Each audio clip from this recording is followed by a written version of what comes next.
গ্রামের আসল মজা আসলে এই মাটির পথে না হাঁটলি, খালি পায়ে না হাঁটলি মজা বোঝা যায় না। তাই এটাই হচ্ছে গ্রামের ঐতিহ্যবাহী। আর এই জলাবদ্ধতার কারণ হচ্ছে আমাদের মুক্তেশ্বরী নদী, এবং মুক্তেশ্বরী নদী ক্লিয়ার না থাকার কারণেই এই অঞ্চল প্রতি বছরে 2-3 বার ডুবে যায়। এবং মুক্তেশ্বরী এখন মানুষের দখলে, যেটা আপনার চাষরা, তারপরে পলিরহাটের থেকে যে নদীটা নেমে আসছে মূলত ওইটাই। এর 2-3টা শাখা আছে, তা একটা শাখা এখন চালু আছে, আর বাদ বাকিগুলো সব ভূমিদস্যুদের দখলে। এই দখলমুক্ত করলেই আর এই নদীটারে একটু সংস্কার করলেই এই জলাবদ্ধতা যশোরের মানুষের দূর হবে।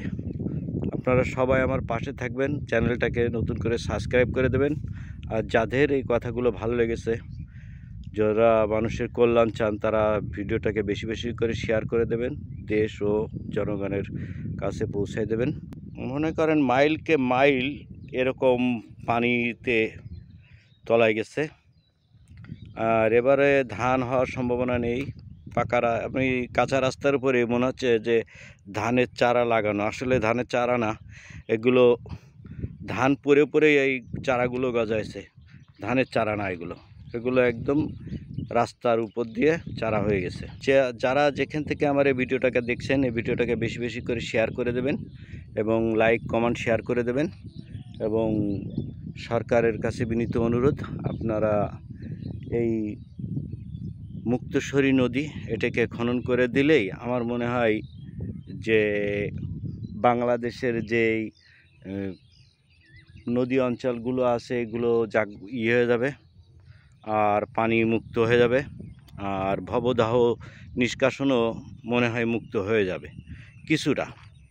তারপরেও কর্তৃপক্ষের দৃষ্টি আকর্ষণ করতেছি, আপনারা এদিকে একটু নজর দেন, আপনারা খেয়াল করেন, তাহলে আমাদের যশোরবাসী অনেকটা স্বস্তি পাবে। এবং ভবদাহ যারা দুঃখ কষ্টের ভিতরে আছে, তারাও আমাদের চাইতে বেশি করুণ অবস্থা তাদেরটাও নিষ্কাশন হয়ে যাবে। আশা করি সবাই বুঝতে পেরেছেন। আমার চ্যানেলটাকে সাবস্ক্রাইব করে দেবেন, ডিজে শরীফ শিকদার, এবং চ্যানেলের সাথে থাকবেন। আল্লাহ হাফেজ।